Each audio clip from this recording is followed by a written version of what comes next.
you something. I've seen too many of my girlfriends and loved ones suffer because their fathers, husbands, and sons refuse to go to the damn doctor. Now, we have heard from tons of viewers saying the same thing. So I wanted to bring in an expert to teach us how to get the guys in our lives to take better care of themselves. He's the director of NYU Langone's Preston Robert Tisch Center for Men's Health. Say that 3 times. And he also happens to be my doctor. Please welcome Dr. Stephen Lamb. Thank you. Dr. Thank you. Let me tell you something. I am so glad you're here because women, we already do so much for our families. So why is it important for us to encourage the men in our lives to go to the doctor? Health is a couple's problem and a couple's solution.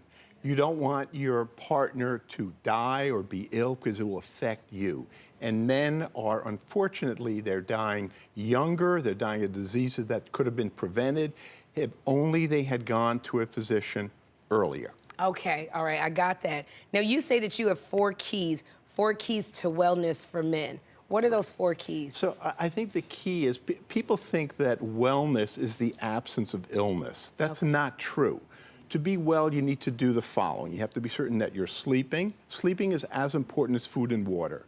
Stress management, a really serious, particularly serious problem for men. As you know, the suicide rate in men is 4 times greater than women. 100 men die every day of suicide. That's pretty bad. Man. Okay. Men just think that exercise is enough to be well. No. Eating broccoli is not enough to be well. So it's sleep, stress, exercise, and nutrition. You got to do them all. All things in tandem. Got you.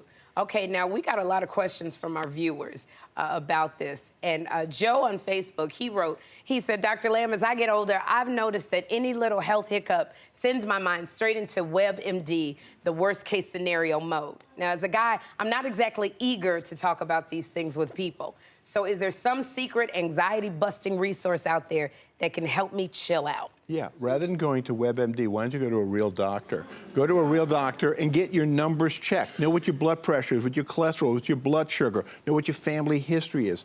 If you can stay alive for the next 5 years, in 5 years, we're going to dramatically reduce all of these terrible illnesses like Alzheimer's and Parkinson's and diabetes and pancreatic cancer. Stay alive. Go to your doctor, get the numbers, and then do something about it. Because once you have the numbers, then you know where you're going. Okay. Now, April in Washington, D.C., she sent in this question, Dr. Lamb. Take a look. I wanted to know, what are some things I can say to my husband to convince him to use his CPAP machine? Okay, well... So she said that he only used the CPAP machine 6 times in 5 years. So just for the audience, CPAP is a device to help you breathe at night when you're holding your breath. Well, holding your breath is not good for your brain, it's not good for your heart, it's not good for arrhythmia, it's not good for your thinking, it's not good for your sex life, it's not good for your weight. It's a good idea to use the CPAP machine, but even more importantly, maybe reduce the reasons you needed the CPAP, which is you lose weight.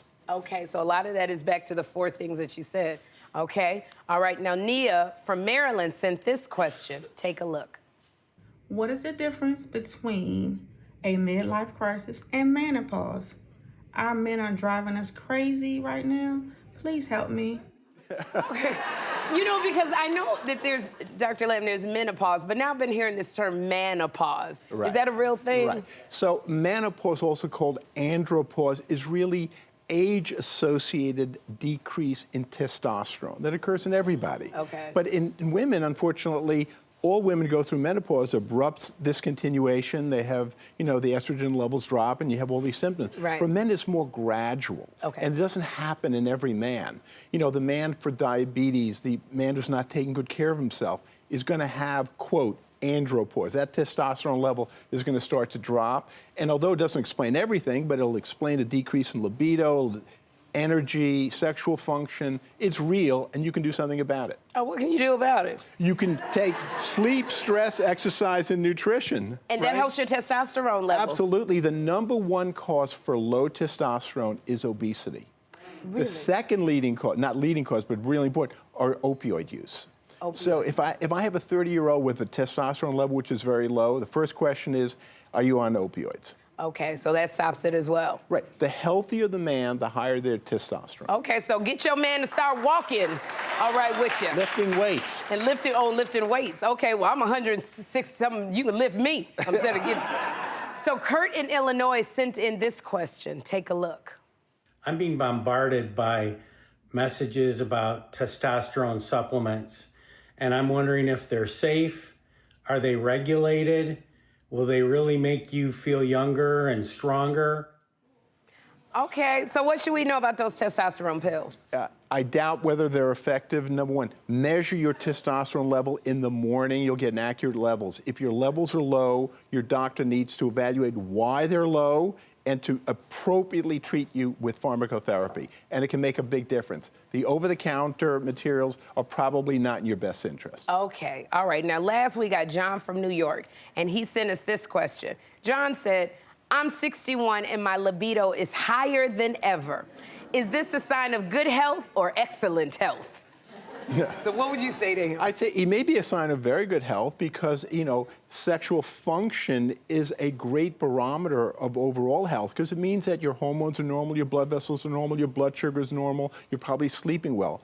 But sometimes it can be exaggerated and could be a sign of some, you know, medical issues, psychiatric issues. You can be manic, you know, and then, you know, you want sex 12 times a day. That's not healthy either. We're not asking for all of that. No, but in general, it's a good sign. Okay, thank you, Dr. Lamb, for being here. We so appreciate you. And for more info on NYU Langone's Men's Health Center, go to sherryshowtv.com. We'll be right back with Dr. Lamb.